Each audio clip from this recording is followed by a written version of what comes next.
Olá, pessoal! Então, na aula de hoje, a gente vai falar um pouquinho sobre arredondamento. Então, o que seria arredondamento, Pro? O arredondamento é quando a gente aproxima o valor real que a gente chegou, a gente aproxima ele do valor mais próximo que ele está, para finalizar a nossa resposta. Então, por exemplo, muitas vezes vocês perguntam assim: Ô, Pro, você arredonda a nota? O que significa essa pergunta? Significa que vocês estão perguntando, por exemplo, assim: se eu tirei 7,2, por exemplo, será que a Pro vai arredondar para 8? Ou será que a Pro vai arredondar para 7? Tá? Ou será que a Pro vai arredondar, por exemplo, para 7,5? Então, arredondamento é isso. É quando você tem um número que é um número decimal, mas você quer aproximá-lo para o número mais próximo para finalizar a sua resposta. Não é sempre que a gente usa o arredondamento. Normalmente a gente dá a resposta exatamente como a gente encontrou, mas às vezes o arredondamento é necessário. Vou dar um outro exemplo que é do dia a dia de vocês.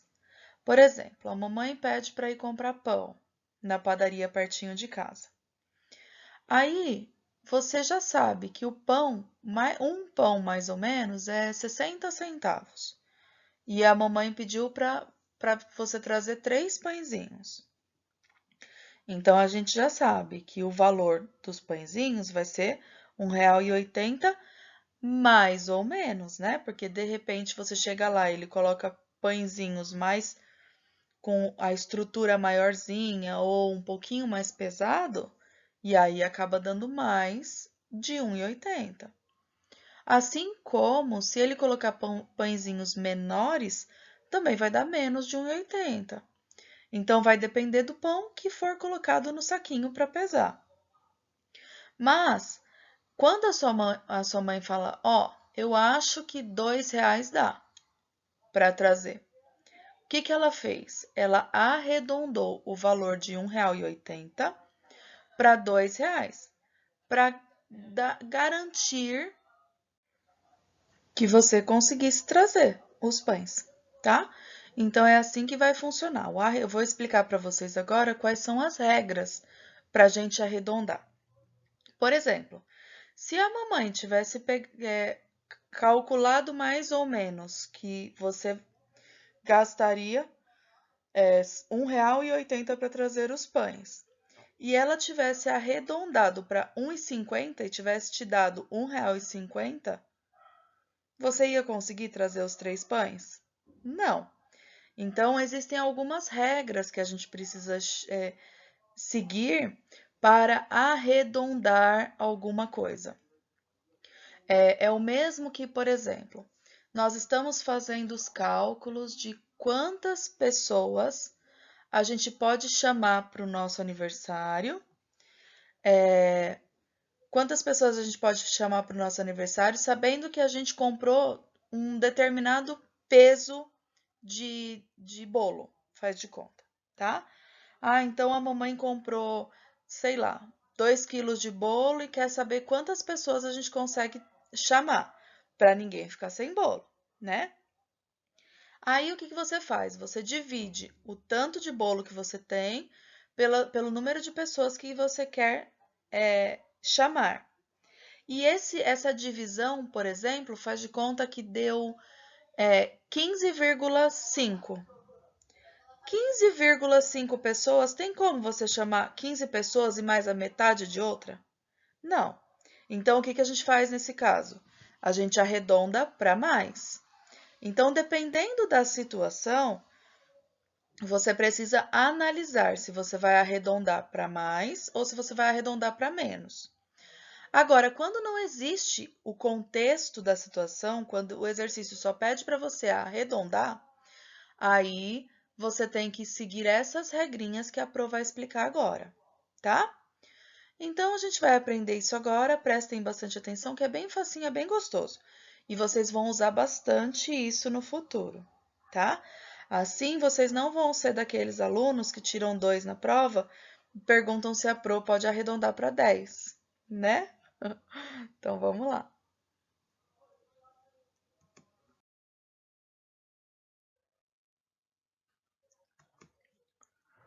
Então, vamos tentar responder as questões que a Pro vai colocar aqui embaixo, ó. O número 4,76. Ou seja, se a gente fosse pensar no nosso dinheirinho, R$ 4,76 está mais próximo de R$ 4,70, porque quando não tem o zero aqui na frente, ele pode ser oculto, mas ele está aí. No caso do nosso dinheirinho, a gente não usa só uma casa decimal, né? A gente usa 2 dos centavos.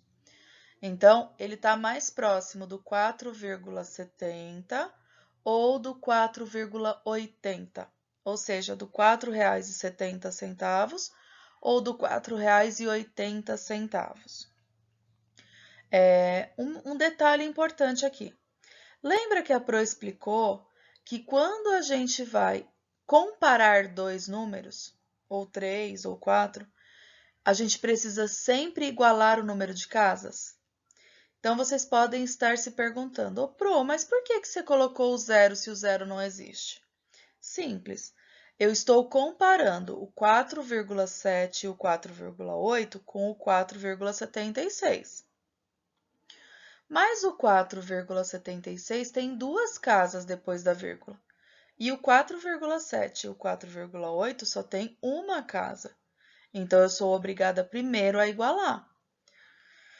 Isso significa, quando a gente iguala, a gente coloca zeros, né? Isso significa que vai ficar 4,70 aqui e 4,80 aqui, tá? Então, voltando à nossa pergunta. O número 4,76 está mais próximo do 4,70 ou do 4,80? Bom, se você for pensar, matematicamente, eu tenho 6 unidades a mais do que 4,70 e se eu acrescentar 4 unidades aqui, eu chego no 4,80.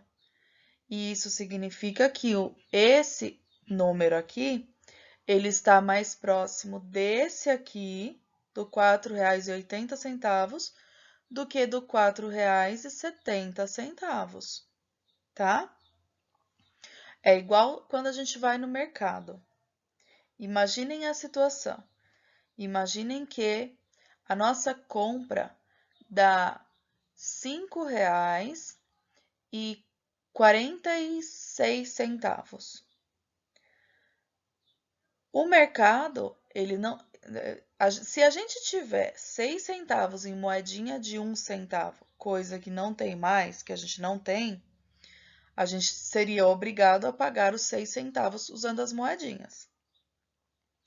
Como a gente não tem essas moedinhas e o mercado também não tem, eles se sentem no direito de não devolver os nossos 4 centavos. Por quê? Porque está mais próximo de R$ 5,50 ou R$ 4,50, não sei qual o número que eu tinha falado, mas está mais próximo da gente dar 50 centavos cheio do que deles deixarem só por 40 centavos.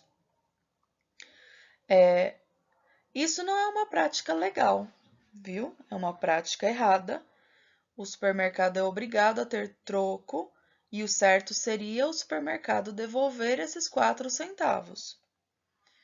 Alguns supermercados devolvem em forma de balinha, também não está certo, porque está associando a venda de algo que você não queria como troco, então não poderia fazer isso. É que hoje em dia esses problemas não acontecem tanto porque muita gente usa o cartão para pagar, né? Então, se deu R$ 5,45 vai ser digitado na maquininha R$ 5,45. E o banco vai transferir exatamente esse valor.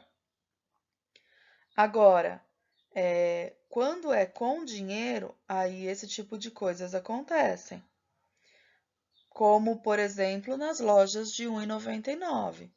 Quando a gente vai numa loja de R$ 1,99 e tenta comprar algo que está custando R$ 1,99, a gente acaba sendo obrigado a pagar R$ 2.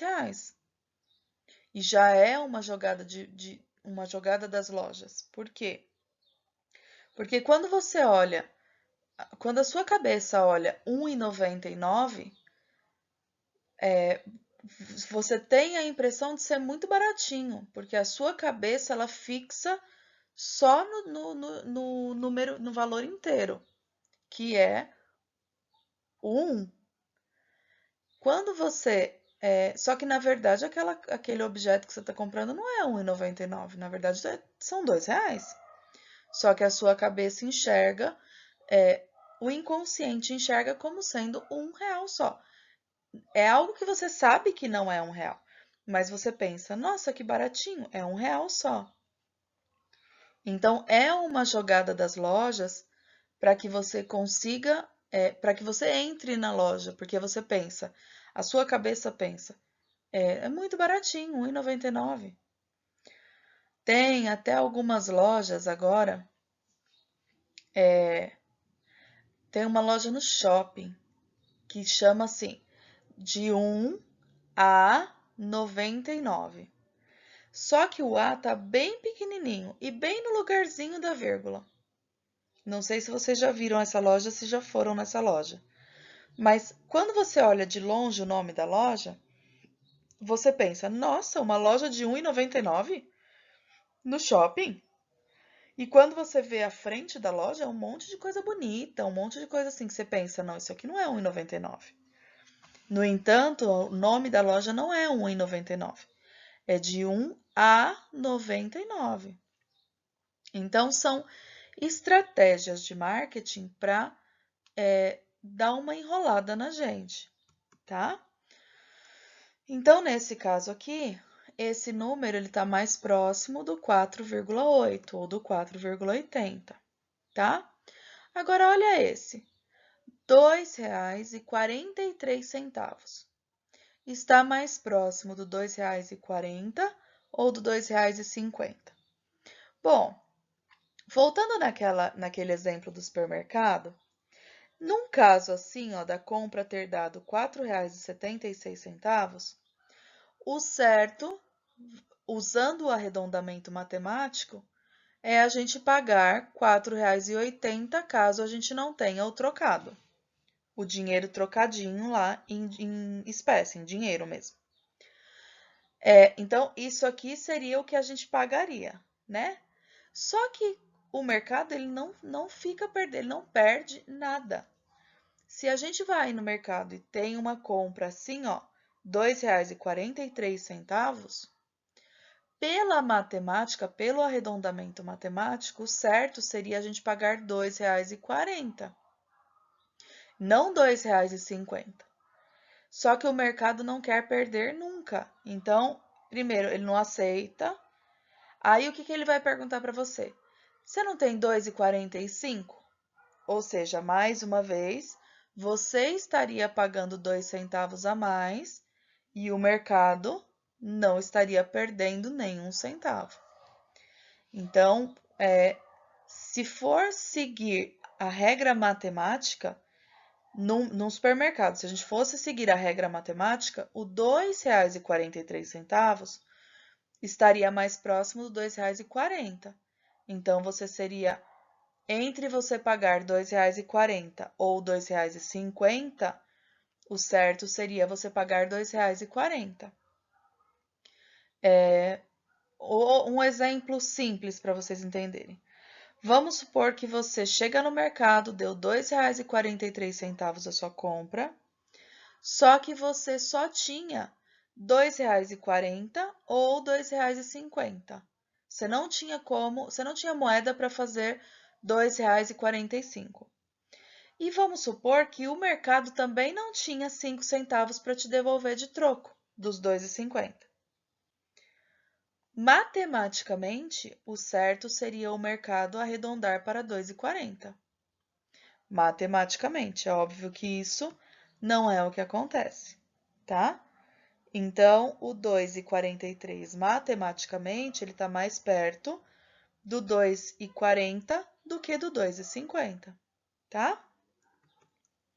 Próxima pergunta. O número 0,128 milésimos está mais próximo do 0,12 centésimos ou do 13 centésimos?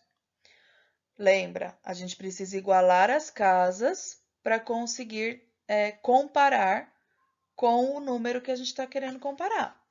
Então, se aqui eu tenho 3 casas, aqui eu tenho que ter 3 também.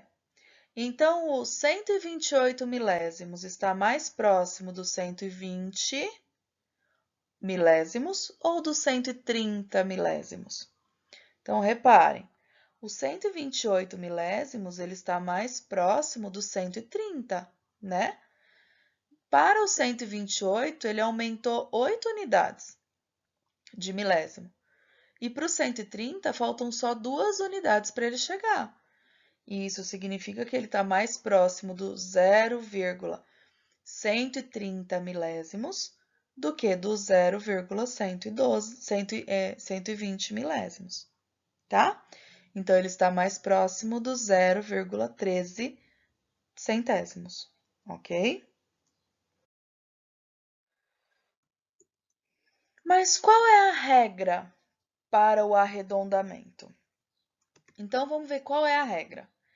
É muito simples a regra. Ó, basta a gente observar o seguinte. Qual é o próximo número? Qual é o número que eu vou tirar? Então, por exemplo, eu quero arredondar, faz de conta, eu quero arredondar o número 2 inteiros, 365 milésimos, deixando só uma casa decimal, só uma. Então, eu quero deixar só o 3, tá? Então, o que eu vou olhar? Eu vou olhar o próximo número. O próximo número, o próximo, depois do último que eu quero deixar, a gente vai olhar o primeiro que a gente quer tirar, tá? Se esse próximo número for 0, 1, 2, 3 ou 4, o número ficaria exatamente como ele está. Então, ficaria 2,3. Ponto, tá? Se o próximo número aqui, ó, o primeiro que eu vou tirar, for 5, 6, 7, 8 ou 9, aí esse número aqui aumenta em uma unidade, esse último aqui que eu vou deixar. Ele tá 3, ele passa a ser 4, tá? Então, ao invés, eu vou tirar esses dois aqui, ó, né? O 6 e o 5, porque eu quero deixar com uma casa decimal só. Então, ao invés de eu tirar esses dois aqui e ficar 2,3, vai ficar 2,4. Por quê? Porque o próximo número, o primeiro que eu vou tirar aqui, ó, ele está no segundo grupo, o grupo que aumenta uma unidade ao número. Então, ele é o 6, ó. Ele está aqui no segundo grupo. Então, esse 3 deixa de ser 3 e passa a ser 4. Tá? Então, se o primeiro número que eu vou tirar, se ele estiver nesse grupo aqui, 0, 1, 2, 3 ou 4, mantém o mesmo número que já temos. Então, ficaria, se esse primeiro número aqui fosse 0, 1, 2, 3 ou 4, eu ficaria com 2,3 mesmo, para arredondar. Se for 5, 6, 7, 8 ou 9, eu acrescento mais um ao número que eu estou deixando. Então, se era 2,3, vai ficar 2,4, tá bom? Mais alguns exemplos. Eu quero arredondar o número 5 inteiros, 236 milésimos, para 2 casas decimais. Então, eu quero deixar duas casas, ó, o 2 e o 3. Então, o que eu tenho que olhar? O primeiro número que eu vou tirar. No caso, só tem um número mesmo que eu vou tirar, que é o 6. E é ele que importa. Ele está no grupo que mantém o número como está, ou o 6 está no grupo que aumenta 1?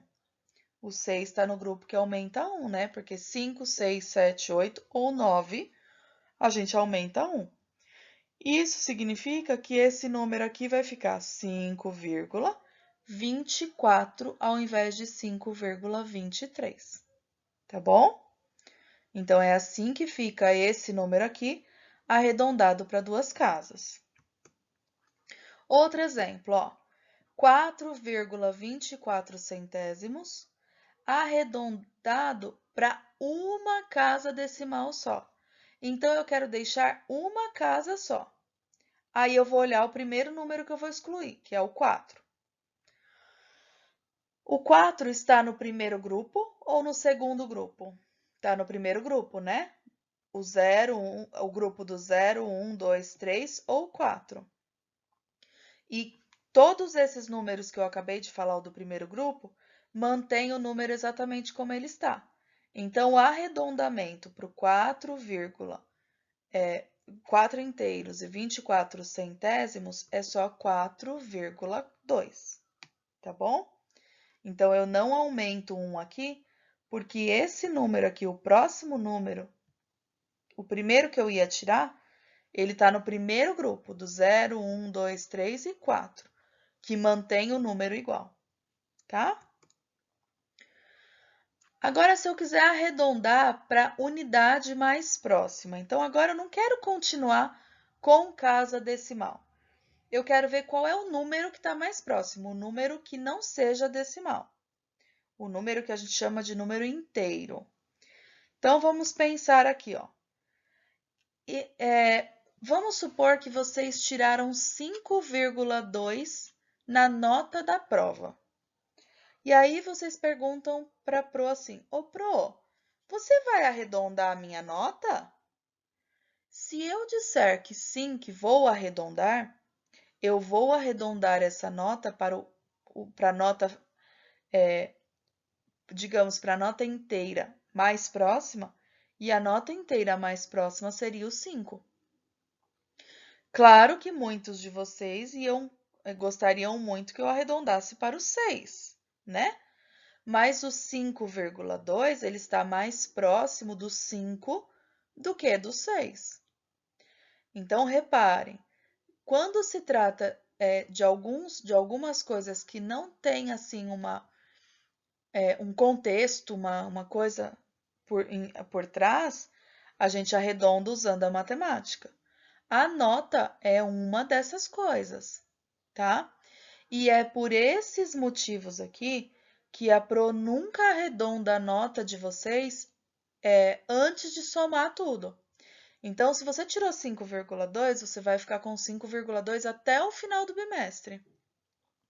No final do bimestre, a Pro vai somar, vai ver quanto deu, e aí sim eu vou arredondar. Então, vamos supor que lá no final do bimestre, eu somei todas as suas notas, fiz a média bonitinho, e a sua nota foi 5,2. No seu boletim vai aparecer o quê? A nota 5. Assim como, vamos supor que a sua nota final, a sua média final ficou em 9,7.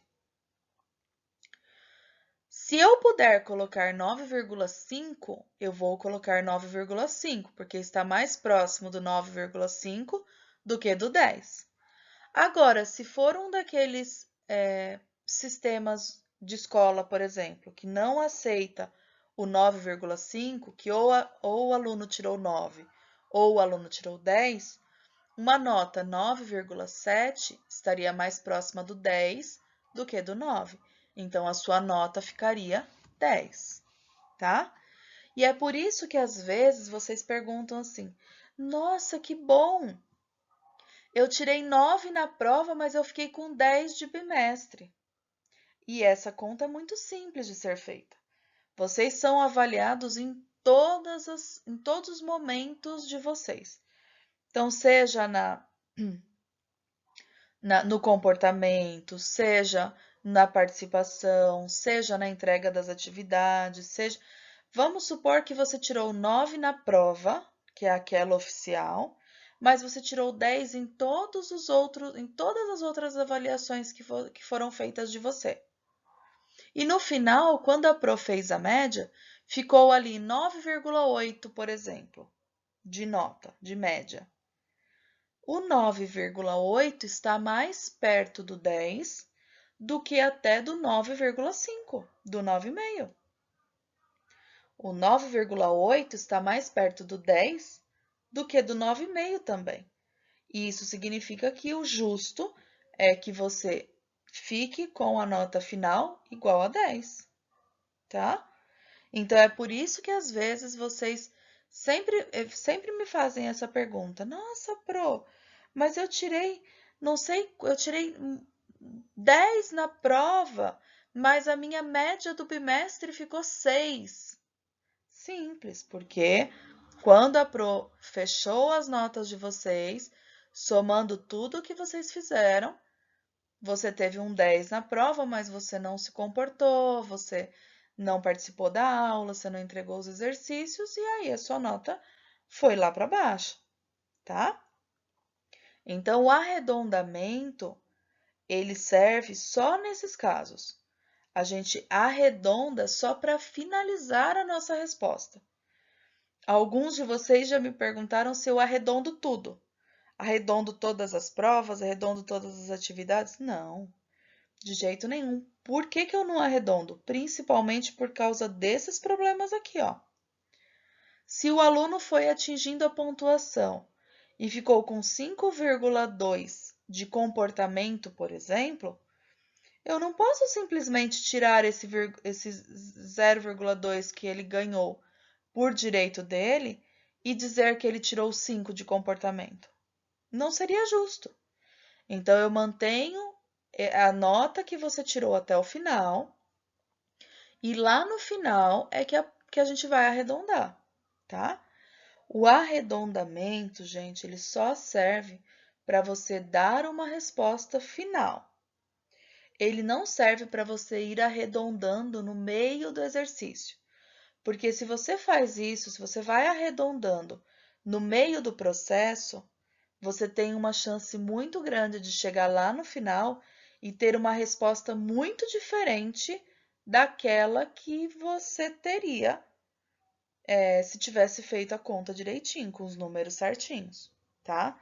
Então, muito cuidado com isso, porque principalmente lá no ensino médio, eu já vi muitos casos de alunos que foram arredondando. Cada número que ele chegava no exercício, ele arredondava. E aí, quando chegou na resposta final, a resposta final era muito grande mesmo, era muito diferente do que deveria ser.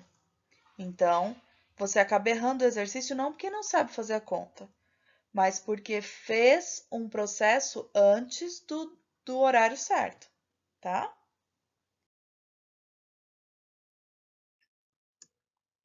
Então, mais alguns exemplos, ó. Faça o arredondamento correto para uma casa decimal e para o número inteiro mais próximo do número decimal da tirinha. Então, olha só, tem aqui um menininho e ele precisa arredondar esse número. 32 inteiros e 56 centésimos. Aí ele arredonda. Olha a ideia genial dele. Ele transformou os números numa bolinha e acha que está abafando, né? Então, não é essa a ideia. A ideia não é esse arredondamento, não, deixar os números em forma em forma gordinha. A ideia é a gente arredondar mesmo. Então, primeiro ele quer que arredonde para uma casa decimal. Então, ó, para uma casa decimal eu vou deixar só os 5 aqui, ó. Então, eu tenho 32 inteiros e 56 centésimos. Eu quero deixar só uma casa, então eu vou olhar a próxima casa. A próxima casa é o número 6. E o 6 está naquele grupo de números que aumenta 1. Isso significa que esse número vai ficar 32,6, porque era 5, eu vou aumentar 1, vai ficar 6, tá? Então, o número para uma casa, arredondado para uma casa decimal, vai ficar 32,6. 32 inteiros e 6 décimos. Esse símbolo aqui, ó, bonitinho, vocês vão me perguntar assim, ô Pro, você errou, foi? Tem alguma coisa errada aí com esse seu sinal de igual? Não. Esse sinal aqui, ele não é o sinal de igual. Ele é um sinal que representa a palavra aproximadamente em português. Todas as vezes que a gente arredondar um número, a gente não tem mais o número exato, a gente não tem mais o número certinho. A gente tem ele aproximado. Então, a gente representa que ele é um número aproximado assim, ó. Tá? É como se a mamãe de vocês perguntasse assim para vocês. Filho, quanto você tem no seu cofrinho? Você acabou de contar as suas moedinhas e viu que você tinha R$ 32,56. Mas, ao invés de você falar para a mamãe que você tem R$ 32,56, você olha para ela e fala assim, ai, mamãe, eu acho que tinha R$ 32,60. Pronto, você não falou o número exato que você tem. Você falou aproximadamente quanto você tem, tá? Agora, na segunda parte do exercício, ele quer que arredonde para o número inteiro mais próximo, ou seja, ele não quer que o número tenha vírgula, ele quer perto. Qual é o número mais próximo do R$ 32,60? Aqui a gente entra naquele problema. Como ele quer um número inteiro, eu não posso usar o R$ 32,50, porque eu continuaria com parte decimal. Ele quer que tenha só a parte inteira. Então, eu estou mais perto do 33 do que do R$ 32, tá? Então, o arredondamento desse número para o inteiro mais próximo seria aproximadamente R$ 33, tá bom? Então, é assim que funciona. Quando a gente quer arredondar um número, então eu posso escolher quantas casas decimais eu quero deixar. No caso desse exercício, pediu uma casa decimal, ficaria 32,6. E quando o exercício pede para arredondar para o inteiro mais próximo, ficaria 33, tá bom? Faça o arredondamento dos números decimais abaixo para o inteiro mais próximo. Então, ó, eu tenho 4 inteiros e 75 centésimos. Eu tenho 0 inteiros, 285 milésimos. Eu tenho 2 inteiros e 1 décimo. E eu tenho 9 inteiros e 65 centésimos. Bom, então, para arredondar, pensando em dinheiro, o R$ 4,75 está mais próximo do 5, né? O R$ 2,10, porque teria um zero aqui para ficar duas casas decimais, o R$ 2,10 está mais próximo do 2, tá? Os R$ 0,29, porque se eu fosse arredondar isso aqui, o próximo número que eu tô tirando é o 5. E o 5 está no grupo dos que acrescenta 1, certo? Então, ficaria R$ 0,29. O 29 centavos, ele está mais perto do R$ 0 do que do 1, né? Do R$1. Então, a aproximação desse número aqui, a mais próxima, o inteiro mais próximo, seria o próprio zero, tá? E R$9,65, ele está mais próximo do 10, tá? R$10. Então, é assim que a gente arredondaria cada um desses números aqui para o inteiro mais próximo, ok? Calcule o arredondamento para uma casa decimal, para duas casas decimais e para o inteiro mais próximo do número 143 inteiros, 3.582 décimos de milésimos. Então, vamos ver. Primeiro, ele quer que arredonde para uma casa decimal. Então, eu vou deixar só uma casa decimal. Eu vou olhar o primeiro número que eu vou tirar, que é o 5. O 5 está no grupo dos que mantém o número ou está no grupo dos que aumentam o número? Está no grupo dos que aumentam o número. Então, decorem sempre assim, ó. São 5 algarismos para cada lado. 0, 1, 2, 3 e 4 mantém no mesmo número. 5, 6, 7, 8 e 9 aumenta uma unidade. Então, o 5 está no grupo que aumenta uma unidade. Isso significa que esse 3 aqui vai deixar de ser 3 e vai virar 4. Então, para uma casa decimal, ficaria 143 inteiros e 4 décimos, tá? Agora, para duas casas decimais. Então, eu vou deixar o 35, né? Que eu quero deixar as duas primeiras casas decimais aqui. E vou olhar a primeira que eu vou tirar. No caso, é o 8 que eu vou tirar. Então, eu vou olhar aqui o 8, em qual grupo que ele está. Então, o primeiro grupo dos que mantém é 0, 1, 2, 3 e 4. O segundo grupo, que é o dos que aumenta 1, é 5, 6, 7, 8 e 9. O 8 está no segundo grupo, o grupo dos que aumenta 1. Então, esse 35 deixa de ser 35 e passa a ser 36. Então, ficaria 143 inteiros e 36 centésimos, tá? E por último, ele quer que arredonde para o inteiro mais próximo. Então, a mesma coisa, eu quero arredondar para a parte inteira, ó, 143.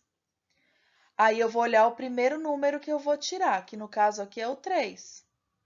O 3 está no grupo dos que mantém ou está no grupo dos que aumenta? Está no grupo dos que mantém, né? Porque é 0, 1, 2, 3 e 4.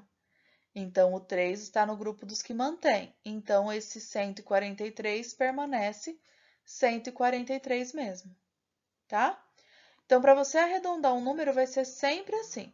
Sempre olhando o primeiro número que você está querendo excluir, tá?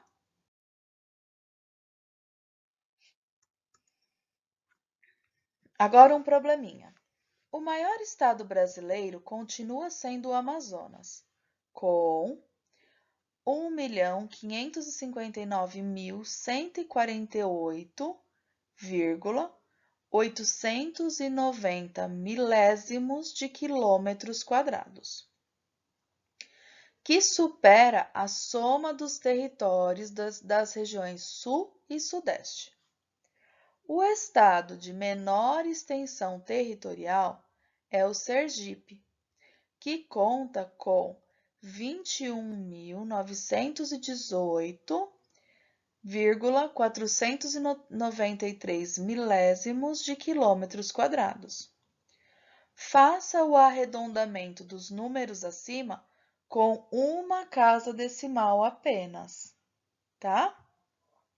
Então, no espaço, no território do Amazonas, a gente precisa deixar só uma casa decimal, no caso, o 8. Então, quem que a gente precisa olhar? O primeiro número que a gente está querendo tirar, que é o 9. O 9 está no segundo grupo, certo? O grupo dos que aumenta. Então, o território do Amazonas vai continuar sendo 1.599.148,9, porque era 8. Como o 9 está no segundo grupo, que é o dos que aumenta, esse 8 deixa de ser 8 e vira 9, tá? Quilômetros quadrados. Agora, o de Sergipe. O de Sergipe era 21.918,4. Eu quero deixar só uma casa decimal, então eu vou deixar só o 4. Mas para saber se fica 4 ou se ele aumenta, eu preciso olhar o próximo número, que no caso é um 9. Como o 9 está no grupo dos que aumenta 1, isso significa que o 4 deixa de ser 4 e passa a ser 5, tá?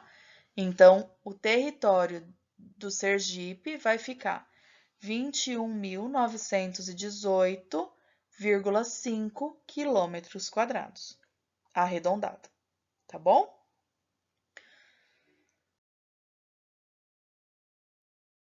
Então, agora é a vez de vocês. Caprichem, peguem a lista de exercícios, façam com calma para não cometer erros, prestem atenção nos enunciados, tá? Beijos e até a próxima aula!